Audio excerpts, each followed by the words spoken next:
If I told you that you are currently watching a video talking about how to significantly increase your income, you might think I'm about to start talking about some sort of product. Amazon FBA, dropshipping, some sort of a service. You might think I'm trying to sell you something. That's not what I want to talk about here. I've tried many businesses, and I can say some are better than others. I can say some are more profitable than others. And I can say that some businesses are more likely to get you rich than others. But what I can say for sure is that there is no set business. I can talk about which businesses have worked for me and which businesses I would personally try if I was a beginner, but I don't want to do this when I'm giving sort of my opinion as to how to make money and how to do it as easily as possible. I want to give you guys an umbrella term. You can then take this data and do what you wish with it. I want to give you evidence and information which is usable by anybody and which can be applied to any sort of setting in the world. By the way, if you enjoy these sorts of videos, don't forget to like and subscribe. Anyway, what we're talking about here is something which goes back to one of the foundations. We learn about this stuff in school, surprisingly, but we don't carry on for the rest of our lives. I want to give you an example of when I really learnt this lesson firsthand for myself. It takes me back to college when I was probably about 16 or 17 years old. It was just before the whole lockdowns that we had, and I was in class one day. We were in business class and my teacher was showing me something on the phone, well actually showing the whole class. It was his phone and he was showing us one of these investment apps. He was up on the app by I think 11 or 12,000 on the day. Now this was someone that I could see in front of my eyes. He was literally my teacher. He wasn't telling us that it's something that we should necessarily do. He was just showing us, arguably something that he shouldn't have done. But either way, it was a great lesson for me.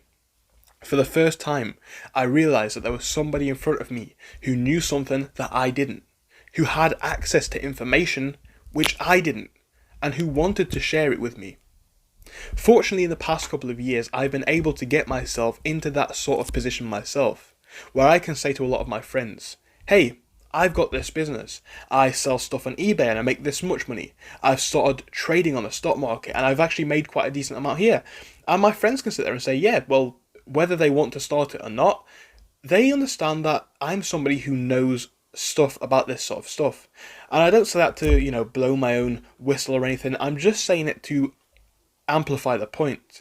The point is, we know how to learn in school, but we learn the wrong stuff. We learn the right methods and the wrong stuff. Of course, there is value to art, literature, poetry, mathematics, science. Someone has to fill those jobs. And I'm not even here to discuss those topics and whether they should be taught in school. What I'm here to say though is, you're watching a channel about self-improvement, business and motivation. We all know what we're here to talk about. We're here to talk about business. And we bang on enough about how schools don't teach stuff that helps us in life. I'd be the first person to agree with that. But it does teach us one thing. It teaches us about learning. That might sound like a strange topic, but think about it. Learning is the best way to get rich. Now, if you'd have asked me this a couple of years ago, when I saw loads of ads popping up on the internet about this course, that course, I would have said, nope, learning doesn't make much sense. You have to learn for yourself, and learning is something which takes a lot of time. I've sort of come into a hybrid level of thinking with this at the moment. Obviously, if someone's trying to sell you a course, there is a vested interest there. That doesn't mean the course is bad, and some courses that I've seen have actually been pretty good. Now, admittedly, I've never taken a course myself. I don't see the value in it because I understand that for most courses, the information is readily available and all that a course does is compiles it into one place. But even when this is the case, these courses get you into the start of where you need to be. We take courses at university, college and in school, but we don't do these after. We think that our learning stopped when we finish school or college or university and we're straight into our job. But what if we start lifelong learning in terms of business?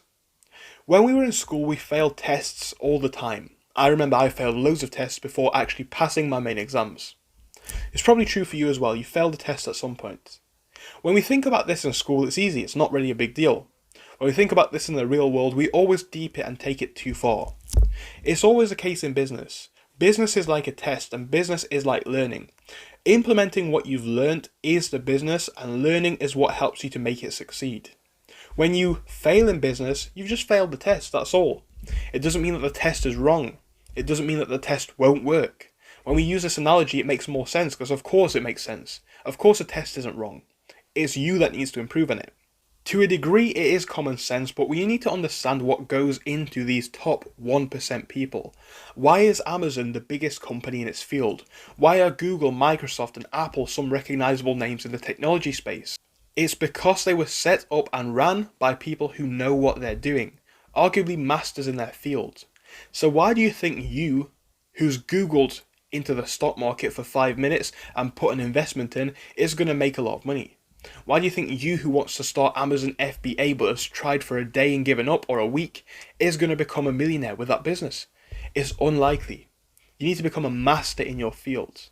I say it all the time. A lot of people on courses talk about the fact that they made it to being rich in 6 months, and I always say, yeah, it's probably true, but how many times did they fail before that? How many years of brokenness did they have to experience to even get to that point? That's something that is often glossed over, but it proves my point even more. It proves the importance of learning. The people who learn, even if you fail more and more, if you fail more than most people, you arguably learn more. I've said it loads of times. There's a reason why people who win the lottery and people who are football players, basketball players, often go broke in a couple of years. It's because they've gotten the prize without the education. Someone who's made £1 million in a business, $1 million, is going to know how that money is valued. They've earned it, they understand how to manage it, and they've had to nurse it and grow it to get to that point. Someone who's just won a contract for a music deal or a football contract or the NBA or something doesn't necessarily have a knowledge about money. They may understand how to play great basketball, great football, how to do great songs, but they're not somebody who's in the world of money. And this is why education matters so much. When you learn this stuff, when you fail, when you see it with your own eyes, when you feel it with your own hands, you see that this is something which is very beneficial.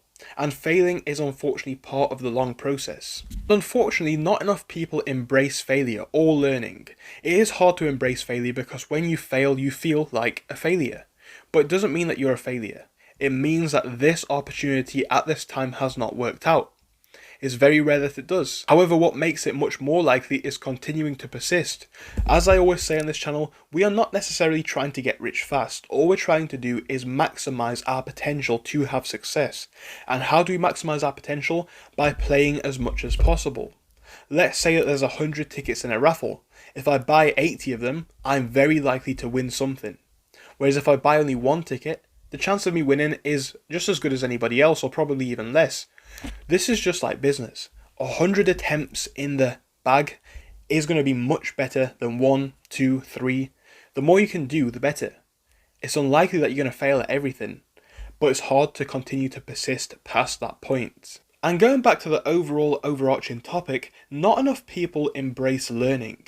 People will sit there with somebody who's rich, somebody who makes money in a certain field, or somebody who's just got nice stuff, and they won't talk to them about that. If you see somebody driving around in a Lamborghini, it's often the case that people just look at it, say it's a Lamborghini Aventador, Huracan, whatever it is, and that's it. I'm not thinking about the car at all. I have a massive passion for cars, but I'm not thinking about that.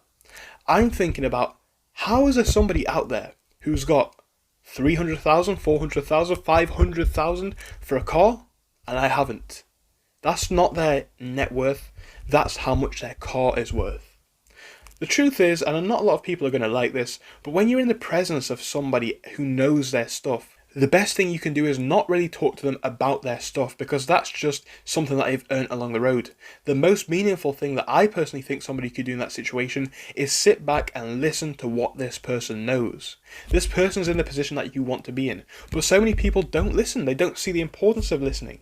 This is what got them to where they are, and this is a real important lesson that they have. They can teach you so much, and unfortunately we see this in society so much. It's the whole, if I provided you with a gold bar, if I had a gold bar in my hand and I said this gold bar is worth 10,000 and all you have to do is follow these instructions and you are guaranteed to win 100 of these on the other side of the path, There's still going to be some people who are not willing to do that. When we use this metaphor in the real world, we see how this impacts people's lives.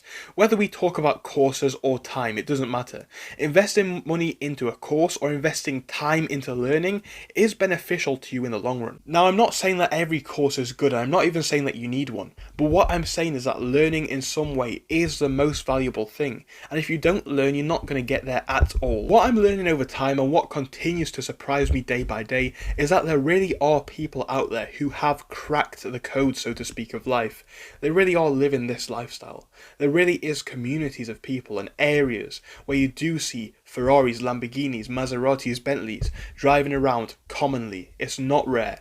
There really are places who have assets for hundreds of thousands in the window, whether it be jewellery, watches, anything like that. There's people who can buy that stuff. It might sound common knowledge, but deep that point for a second and think about it. There's people who know how to do this. Spend more money on a watch than you will probably make in a lifetime. That's crazy.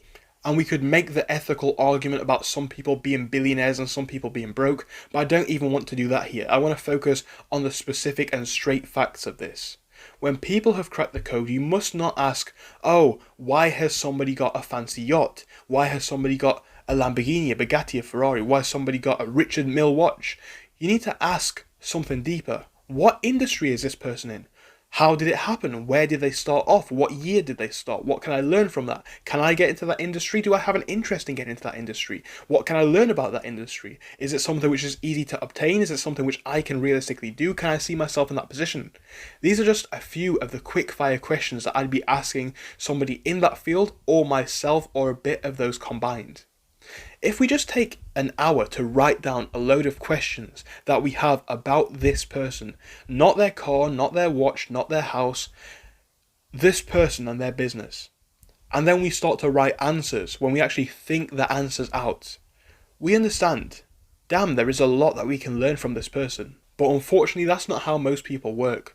Most people see what they have and they want that now, and that's what really hurts them in the mid to long run.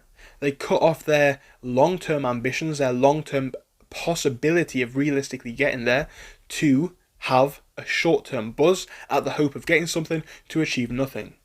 When you ask the questions and sit down, you see, hey, this is a world that is easy to obtain. It's not that impossible. It still requires work, but once you have answers to the question, you're at least on the road. Most people don't even comprehend how these people can do it. They see it as so far out of their world, what's the point in trying?